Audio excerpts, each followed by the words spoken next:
Yes, I'm from Brazil. I'm sorry about my Spanish, terrible. But I'm really glad that you guys are here to join me to talk about healthcare. We are having some sync problem, but let's not stop for this because we have a tight schedule, okay? We are here, you have me today to talk to you. I am a solution architect. I've been working for AWS for the last 3 years. I have worked with government and nonprofit organizations, and now I am a solution architect specialized in healthcare. That's why I'm here to talk to you about healthcare. But this session will mostly be about storage. So if you have interest in storage, stay with me. You will learn a little bit about AWS options for you to store your data. And in the middle, I will talk about healthcare and how healthcare customers and partners are using AWS to profit and to better provide a care for their patients. Just for me to understand, of course, and after me, Paula is going to talk to you. Paula is from, Hospital Albert Einstein. You probably all have heard about it. She's going to talk about how they use AWS, how they developed a startup on healthcare, and I'm not going to say anything else, otherwise I will spoil her presentation. And I have a demo in the middle on storage, okay? So I have a question for you, just so I understand who you are. Who here has a technical background? Raise the hand. Okay. Who here works with healthcare? Okay, good, very good. So we will probably not have time for questions because we want to tell you lots. But after this session, I will go up and I will be in the Ask the Experts booth. So please come talk to me, okay? Thank you so much for joining. So let's try this, okay?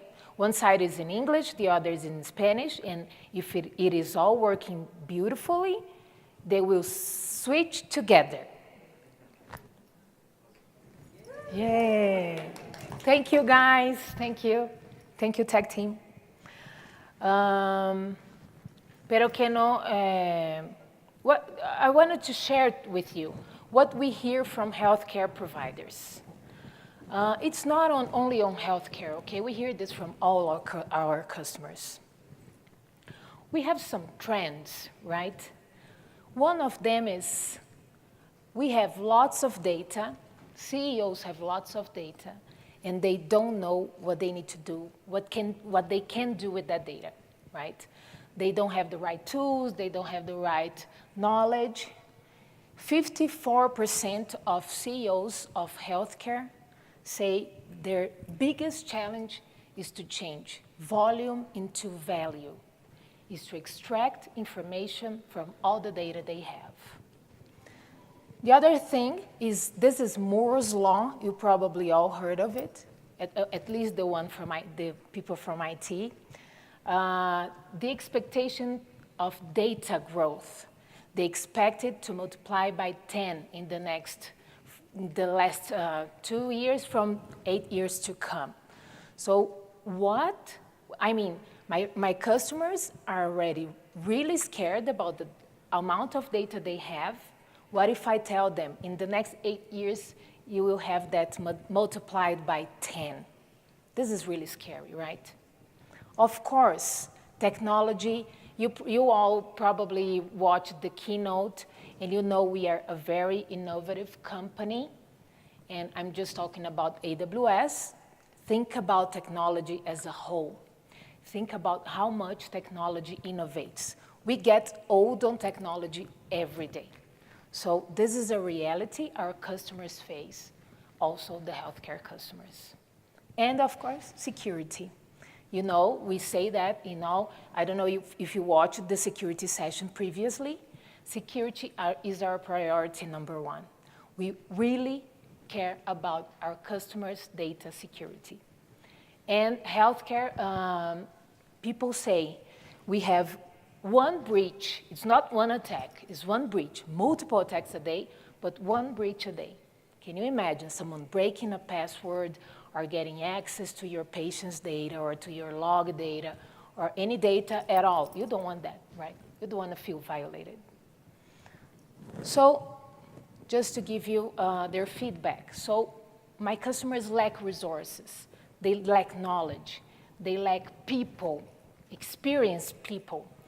Even if they have some of it, they don't know what to do with it. They have trouble putting this together and extracting value from everything they have. And sometimes they have people, they have knowledge, they have money, and they do have money, and I will talk about this in a moment. But they lack agility. They don't know how to purchase quickly. It takes so long to buy hardware, to buy a software, to buy licensing, and to put it all up and running so you can use it.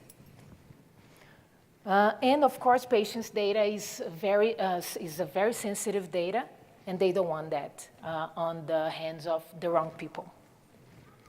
How can we help you? And this is what I ask my customer every time I am in a meeting. I sit in a table and I say, how can I help you? What are your pains? How can we help healthcare, the healthcare sector? We have scalable architecture. You all heard Jeff talking about it. You all heard our customers talking about it. How can you scale to thousands and thousands of users, right? You have many patients. You have like a spread disease. What if that happens, right? I don't know if you've heard of Zika virus, probably heard of it. This was really important in Brazil. And the government of Brazil needed to provide a solution for the population so they can have, that solution would receive inputs of all the people with Zika and children and all of the problems all over the country. But they didn't know how much data that would be. So they developed a solution for hospitals and institutions to upload data to that. But they needed to grow. They didn't want to plan ahead, oh, how much am I going to grow? So they used AWS for this. So it's the scalability and the agility that we provide to our customers that makes the difference. How many of you have ever heard about 3M? Most of you, right? You all have used Post-its, right? So 3M is the creator and the developer of the best Post-it in the market, but they also have a vertical on healthcare. They are one of the most innovative companies in the world. I don't know if you've heard that. They have like thousands of patents. Is that patents? Patents, thank you, patents. So they are very creative and they invest lots in ideas. So what if they partnered with AWS, and they did? So this sentence from David is very strong. I don't want to focus on IT. IT is not my main core business. It's not my core business. My core business in this vertical is healthcare. I leave to AWS all the trouble of taking care of infrastructure so I can provide to my patients the best health care I can. Novartis, who has heard of it? They are pharmaceutical. Nobody? Nobody heard of? Okay, you did. Okay, thank you. So Novartis is one of the largest pharmaceuticals in the world. And I love this case, and I will tell you why. They needed to test 10 million compounds against cancer cells. And they needed to see which compounds had any effect on those cells, right? They made an estimate, and they would spend $40 million to buy hardware, to hire people to put that all up and running, and air conditioning and connectivity and everything. You guys know all of this, right? It's practically building a whole data center. So they partnered with AWS and ran that in 9 hours. Can you imagine how much time they would have spent building a data center. They ran it in 9 hours. It's just beautiful. And they spent $4,000, which is like pickles compared to the initial estimate. But it's all beautiful, and I love it. But what I love most is that they found 3 compounds. And every time I tell the story, I get goosebumps. You can see here. I love it because this is how AWS can help. And I was talking about money. This is, who ever heard of HIMSS? The people from healthcare, HIMSS? Anyone? It's a nonprofit organization that deals with healthcare. So they relate to hospitals and patients. And HIMSS is a really strong company. Let's call it company. Really, I forgot the word in English. Trustful, maybe, company on this matter. And they made an analytics that estimated that in 2020, they will spend, the healthcare sector will spend almost $10 billion on cloud services. I'm not talking about everything else. I'm talking about cloud services. This is a 60% increase. This is what I tell you, healthcare has money. We are here to help you spend that money well. How do we help our healthcare customers? I will skip storage first. So sometimes they need to put a website up and running. Sometimes they need their SharePoint with high availability. Sometimes they need to run analytics. They need to run big data. They need to run microservices. Hospitals are very innovative also, right? And those are areas where we can help them. But today, I'm here to talk to you about storage and archiving. So this is just some of our solutions for storage. It's not all in there. We have more. Yes, we have lots. But I don't want to confuse you today. I want to give you just an idea on the most important services, the ones our customers usually begin using, okay? Block storage is the storage of blocks, as it's called.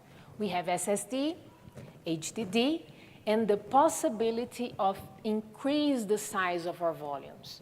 So you don't have to plan ahead how much you will grow.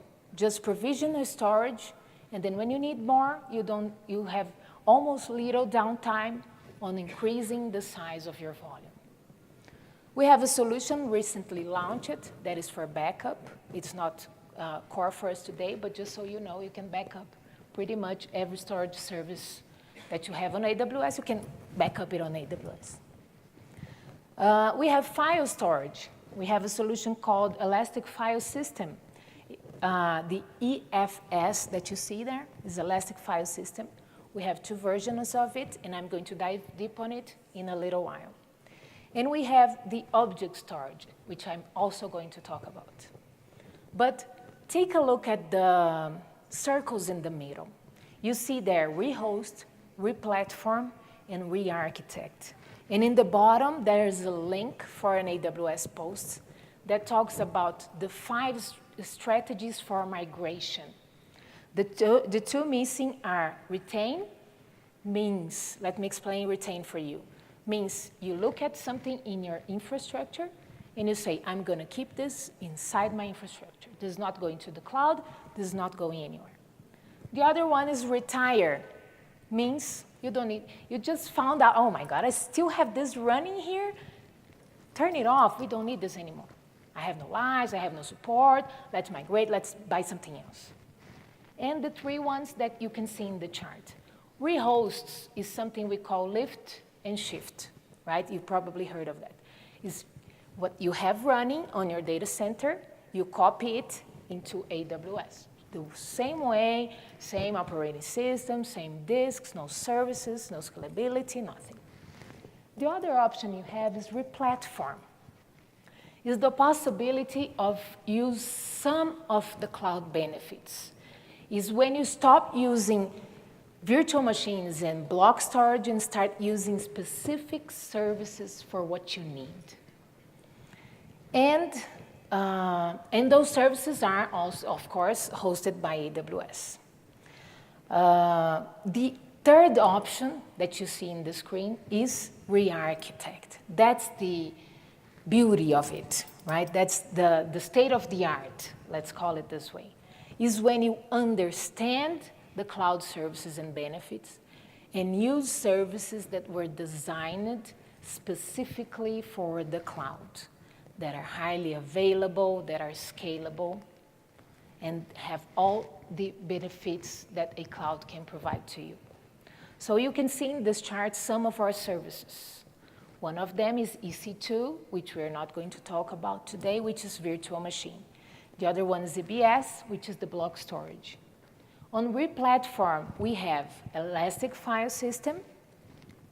We have Amazon FSx, just recently launched, like few months ago, and Amazon FSx for Windows and Amazon FSx for Lustre, right? Those are new services. And the storage gateway family, which we will also talk later. Let's talk a little bit about those. So, summing up, we have these three types of storage: file, block, which most of you already know, and object. What is the difference between object and file and block storage? Let's say that object is a file. Everything you store in there is a file, but you can add metadata to it, right? The solutions that we have that are object storage are Amazon S3 and Amazon Glacier. Let's talk about it. Amazon S3. Who ever heard about Amazon S3 here? Good. Who uses Amazon S3? You? You? Okay, good. So what is Amazon S3? It's the AWS object storage. I will show you a graph, which is amazing. But before I do that, let me tell you what are the advantages of using Amazon S3. Amazon S3 is highly durable. It has 11 nines of durability. The probability of you losing a data in that storage is like 11 nines of possibility of not losing it. Security, you can encrypt the data in transit and at rest. And you can use your own keys if you don't trust AWS with the keys they provide to you. It's really easy to manage. You can use the command line, you can use the console. It's really performant. There are statistics. We can talk about its performance later. And it's scalable. That's so nice, right? You pay only for what you use, and you use only what you need. You put it in there, and you pay for what you use. You don't have to provision. You don't have to think about how much you will grow. That's Amazon S3. Now, the graph I'm going to show you, it's a real graph generated by the product team. Because of that, we cannot share the numbers, but the graph is real. Whoever heard about Gartner? Gartner? Yes? Yeah, most of you, right? So Gartner says that the scale that AWS operates dwarfs other storage, cloud vendors on storage. Look at this. This is real graph, and it's not from many years ago, right? So counting maybe 3 to 4 years ago to today, this is how much we've grown. We have trillions of objects stored in Amazon S3, and it peaks regularly to millions of requests per second. And it handles it easily. Easily. That's Amazon S3. So what do I use this for? Melissa, okay, nice, cool, but what am I going to do with it? You can store in there anything you want. IoT sensor data, customer data, patients' images, logging,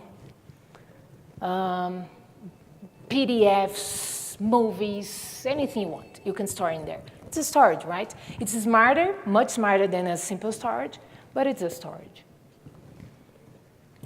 let me talk about classes and a bit of prices for you, okay?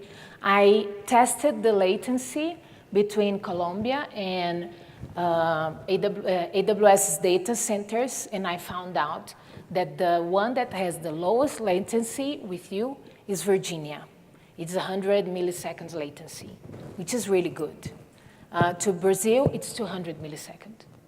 So I brought you the prices of Virginia, and you guys are lucky. It's our cheapest region and the one that has all the new services. So you are really well served concerning AWS and our services.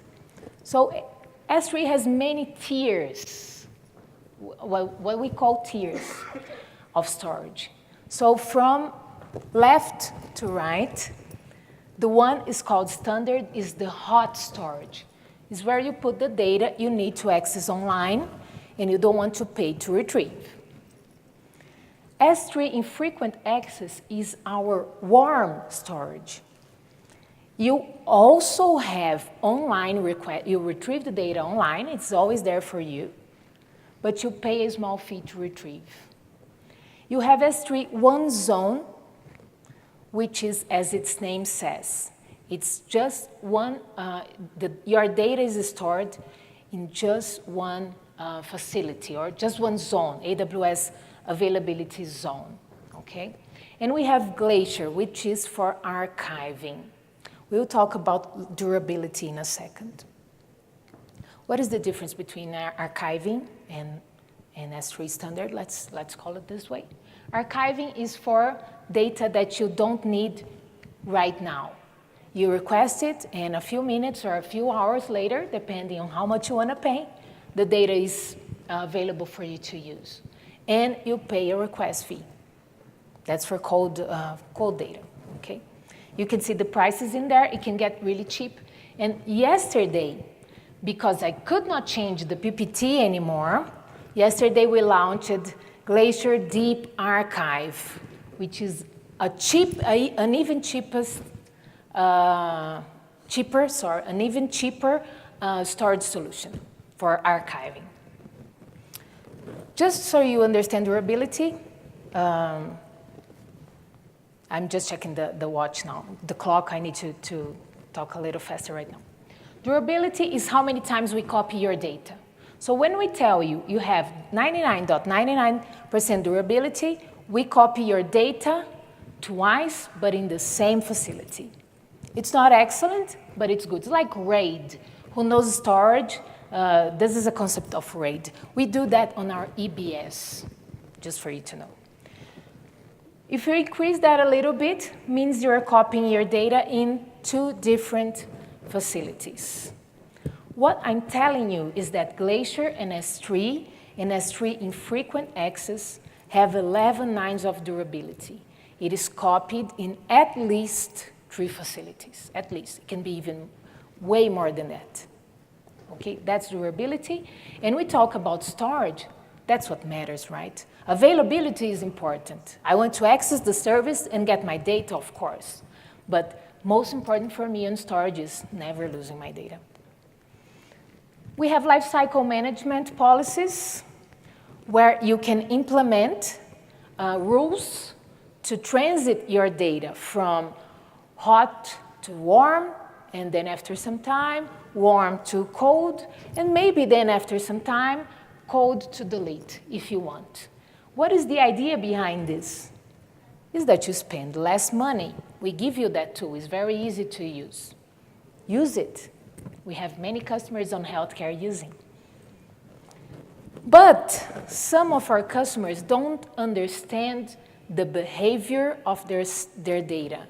I don't know, Melissa, what is hot, what is cold. I just want to put it in there. Decide it for me, please. You know you have all the data of my, you know when was the last time I put that data in there? You know everything? Transit my data for me. I don't want to worry about it. So AWS just launched S3 Intelligent Tier. It's going to transit your data from you between S3 and S3 infrequent access. You pay a small fee for it. Amazon EFS, Amazon Elastic File System. It's our solution. It's an NFS solution that you can run and use on AWS. Better than explaining, I'm going to show you a graph. Assume this is how you have a file system on premises. You have clients, and you have the servers, and you have the volumes, and you have all the connection that you have to do. All those arrows you had to configure. Can you imagine how much work is that? Of course you do. You do that at home, you know. What does AWS offer you? A possibility of all those arrows being taken care of by AWS. So we give you an endpoint. We give you a namespace, and you mount that namespace in your infrastructure. Everything else, AWS takes care of. It's highly available. It's available in at least three different data centers. And your data is replicated 3 times. So it's very durable also. We just also launched EFS infrequent access for data that is less frequently accessed, right? You can save up to 85% of money using this solution. If you use your file, let's assume you use one file once a month. You can save up all that money. It's great for our customers. We want you to save money. I'm not lying. You know that. But what I'm here to talk to you today is about hybrid. Most of our customers do not go all in. Some of them go, but it takes them lots and lots of years, right? It's not that simple, and sometimes they just don't want to do it. Most of them don't want to do it. But Melissa, I still want to use AWS. How can I use AWS in a hybrid scenario? So I present to you Storage Gateway. Storage Gateway is our solution for a hybrid scenario. Let me explain to you how this goes. You have your data center in one side, and you have AWS storage in another side. I'm going to say it's Amazon S3, okay? We have other options, but just to simplify. Amazon S3 is RESTful. It doesn't talk iSCSI, it doesn't talk NFS, it doesn't talk SMB. Those are protocols S3 does not understand. So for you to speak to S3, you have to talk HTTP or other RESTful things, right? So so if you're in your data center, how can you use our storage for all of those scenarios I told you, like exam images or PDFs or reports? You need to put something in the middle that we call it storage gateway. It's like a translator, right? It translates. In your infrastructure, you're going to see an iSCSI storage, an NFS storage, or an SMB storage. On the back end is S3, talking REST. Basically, that is what is the storage gateway. What do you need to do? You need to get a VM. AWS provides you a VMware or a Hyper-V image, right? You deploy it in your infrastructure, and that is storage gateway. And then you mount that machine in your infrastructure, and behind that, everything else is on AWS. But what if you use, Melissa, okay, is that the only option I have, storage gateway? No, you have other options. I don't know if you've, these are our storage partners, storage solutions. Jesus Christ, give me a moment. Too complicated. Storage partner solutions. It's in the title. Can't you read it? Come on. So storage partner solutions. Vim was here this morning. I don't know if Vim is here. There, Vim's there. So Vim was here. Those are big players, right? Those are our partners on storage. If you use any of this, you could be using AWS for storage right now, because they have native integration with Amazon S3. And some of them on the archive, even Amazon Glacier. Okay, you could be paying 0.004 a gigabyte to store your data on AWS if you have these. Melissa, I don't have these. I don't use any of this. Then probably you will need to use Storage Gateway. Okay?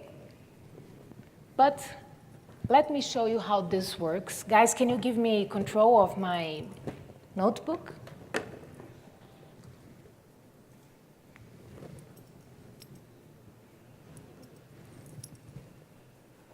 Okay, very good. So what is it that you're seeing? You're seeing a Windows 2012 running. This is running on AWS, but this is supposed to be the VM or the Hyper-V image running on your infrastructure. This is AWS console. Why am I showing you this? Because I wanted to tell you that this is a machine, okay, I don't know if all of you know this. This is a machine, it has a public IP, it has a private IP. This machine that you're seeing in the console is the exact machine I'm logged in remotely, okay? This machine has only one disk. You can see here. I'm gonna click here. Hopefully it will work. Okay. What I wanna show you is the volume. It has one volume of 5 giga. Okay, this machine. But, Melissa, this is not what I'm seeing. I'm seeing one disk of 50 gigabytes and one disk of 1 terabyte. Who wanna guess what this one is?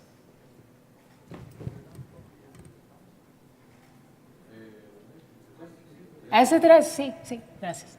This is Amazon S3, right? So you have 1 terabyte storage just for you to use, and you're not spending any money on storage locally or maintenance on it. What am I running here? For the doctors or the healthcare people, I have a DICOM viewer. This is an open source tool. Please don't push me. It's not very good. What I have here are studies like exams of real patients, okay? And all these exams are on AWS. I'm gonna open one for you. It takes a little while because it has to render. And let's see this one here. See, your doctors can get results out of images, and those images are stored on AWS. This is what my customers are doing. Great, right? So, to finalize my part, I'm going to tell you what my Brazilian customers are doing on healthcare, and then Paula will come up. So first one is Hospital Sírio-Libanês. I'm sorry, I had to. Paula is mad at me, but because Paula is from Albert Einstein, I'm talking about, competition, but we love you all. We love you most because you're here. So. How is Hospital Sírio-Libanês using AWS? For many things, but in this case, it's genome processing. They have an integration AWS has an integration with a project called 1,000 Genomes and other genome projects around the world. What does this mean? AWS offers to our customers the possibility of downloading data from that project without paying, right? We host 1,000 genomes on AWS, and we don't charge 1,000 genomes. It's for free. But they have to offer those images to hospitals and researchers, okay? They chose us because we're leaders, right? And it makes their lives really easy. They are running on AWS for more than 3 years now. They process genome, and Dr. Pedro Galante studies, help me, liver and lung cancer, cell cancers, kidney? No, liver and lung cell cancers. And he's been studying that for over 3 years now, running all the processing on AWS. And I don't know if I mentioned, for free, okay? We give them credits. Fiji, I don't know if you've heard of them. Fiji is probably the largest healthcare image storage company of Latin America. Just to explain to you what they do, they store the images for the public hospitals. So public hospitals in Brazil have no place to store their images. They hire Fiji, and then Fiji stores this for them. They have today almost a petabyte of data, and really most of it already on AWS. I will show you a graph in a moment. Fiji was founded in '86, and it's spread all over the country, right? But the information I want you to take from here is that they grow 120 terabytes a year, and possibly more. This was from last year, and as we talked before, the data is always growing and growing. Probably by the end of this year, this number will have grown. So it's amazing. It's a lot of data, right? So what is their architecture? This is a bit complex. I'm not going into this even because I only have 40 seconds. So, but what I wanted to show you is that they already have 500 terabytes on AWS. They're doing a processing. What they were doing is they used the solution, what we call PACS, a PACS solution on locally, but they used multiple PACS solutions. They did not talk the same language, what we call DICOM in healthcare, for those of you who don't know. So they had to do some processing to make everyone talk the same language to be able to load those data back again in their data centers so the tool can index the data and be able to show the exam images for the doctors and then bring it back the data to AWS. So at the end of this, we are in the progress of this migration. It's a huge migration. We are going to migrate 161 terabytes of data into AWS, 469, how do I do here? Here, 161 we are migrating. This is already on AWS, okay? At the end, this is the final result. So this is the final result we will have, okay? They use storage gateway to expose S3 as a file server. Files, NFS. Paula, now it's you. Paula Gereissati will talk to you about how they use AWS on Hospital Albert Einstein. She had a much larger title, but I had to delete some of the words so it could fit in the page. Thank you so much. É esse verdinho aqui. Esse também? Esse grandão, é.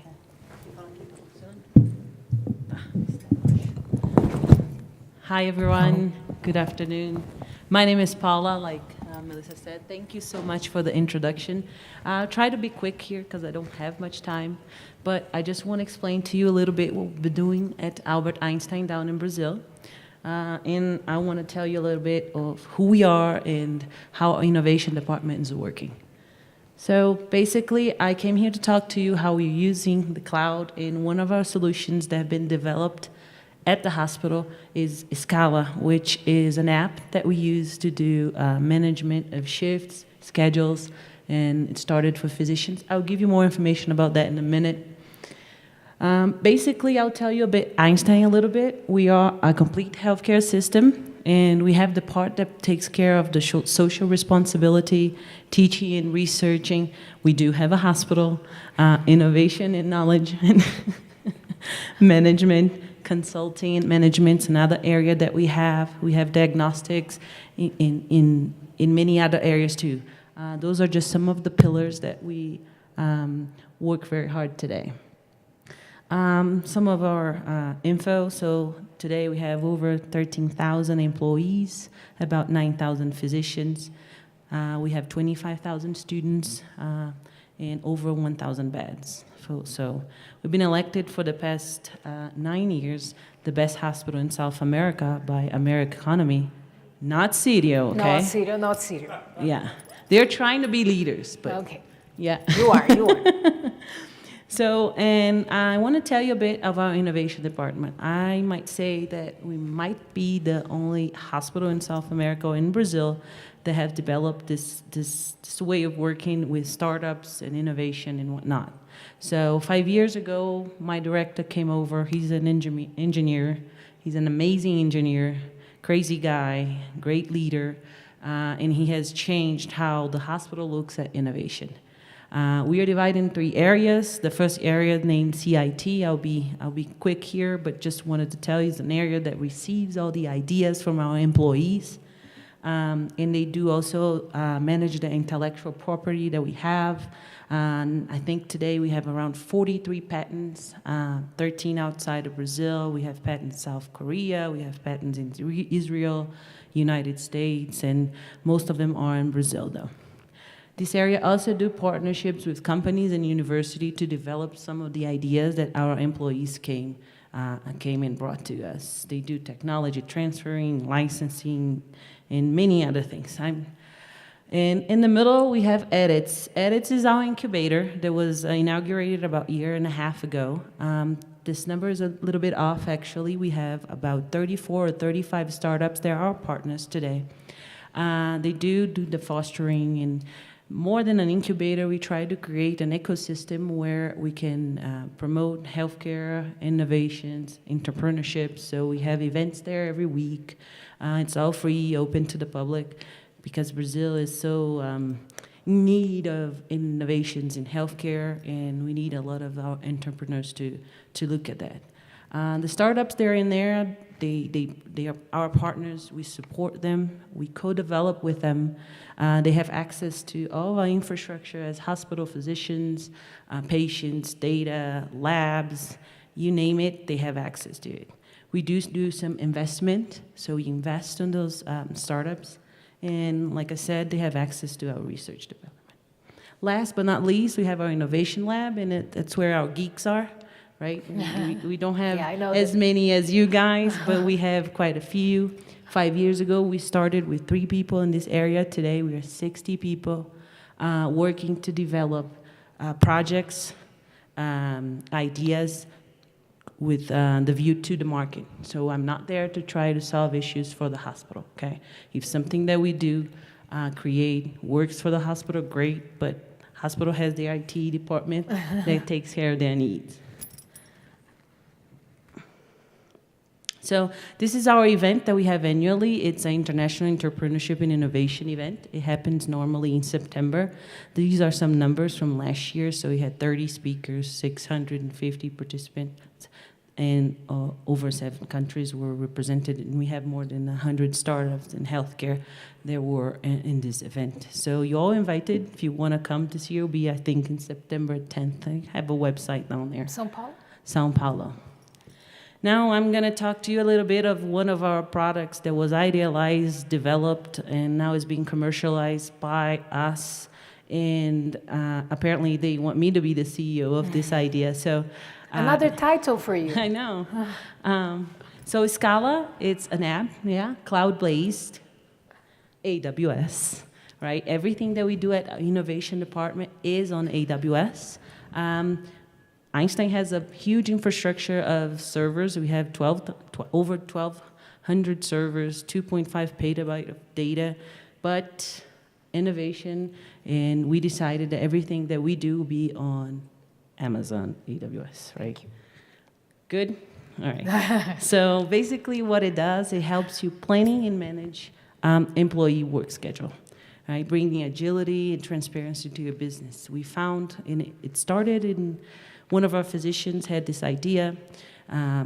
People used to use Excel and WhatsApp or messaging to trade shifts and stuff at the hospital. It was a big mess. No one knew who was going to show up for the CTI tonight or something. So we decided to put this idea together. It helps reduce labor liabilities, it automate management, save time and money, and get data in real time. We started with one product, which one's the left. We started last year commercializing to other hospitals. Today we have over 100 hospitals that use this application. even our competitors. We had Cydio using, actually, right? So this was something cool. And about less than a month ago, we launched a new version, which helps in the first one only was useful mostly to physicians. The new one you can use to just about any kind of employee, nurses, doctors. We are using to any other sectors now, and I'll show you in a little bit.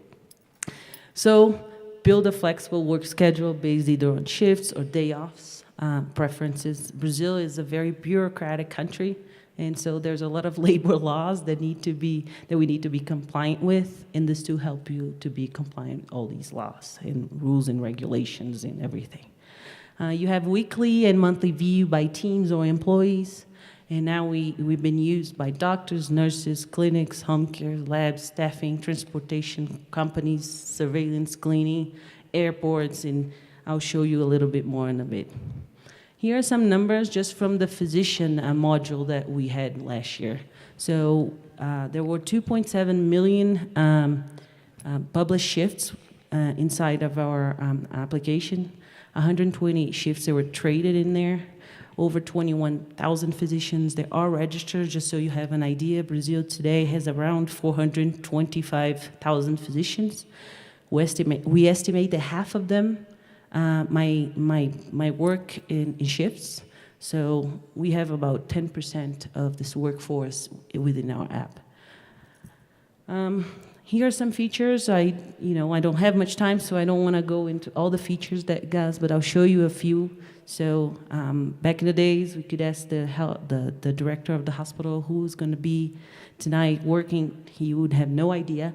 So now he can just open his app and see so and so, and it's a lot more transparent. And since last year, since we've been selling it to other hospitals, the tool has become, it's white labeled, so you can put your logo, your colors. We have clock in, clock out services, features. We have tags. We created a tag feature so you could find, you can give each employee specific or either certifications or however you want to use in order for you to find or filter them and put them in a place where they're supposed to be. Some of our clients, Einstein, which of course it's owned by us, but we have about 200,000 shifts that were published in there, almost 2,000 active users at Einstein. And here are some of other BP, which is a very big and very good hospital in Brazil. We have hospitals from Regidor and SAMU, which is the ambulance services in many cities, many Unimedis, enfim, many people. And lately we just launched our new pilot in Argentina, so we already translated it to Spanish. Oh, and nice. I didn't know that. In Sanatorio Güemes, and we are happy about that because you can see and show there's scalability to this. And again, wanted to tell you a bit why we chose AWS, especially because it's not my business infrastructure, and I don't want to have to worry about that. That's why we have Melissa, we have all of you here. I don't want to have anything to do with that. Plus, you can scale, you pay as you consume. So we found that there's no reason why it's safe, and we found there's no reason why we shouldn't use AWS. Here, just so you have an idea, these are, after we launched this new tool about a month ago, these are the areas and sectors that we are already working. So, for example, here in aviation today, we do the shifts for the mechanics down in Brazil. So United Airlines uses our tool to do their mechanics shifts and scales and stuff. We have franchises, we have real estate like Tecnisa, we have infrastructure, ambulance, we are in home care and the industry, laboratories, co-ops, physicians and the nurses co-ops, communication, big TV stations in Brazil are using. Many call centers, we do their shifts right now. And we have noticed that it fits to many other industries. So now we are definitely going to get scalability. So now I'm going to consume more of your services, and hopefully I won't lose any quality on my service, right? And Since I only have a couple minutes, just want to say thank you for having us over here. Here's our site, my contacts. I'll be out there if anyone has any questions. If anyone wants to come visit Albert Einstein, please let me know. We sure can make arrangements, or yeah, I guess this is it. Try to be quick. Thank you so very much, everyone.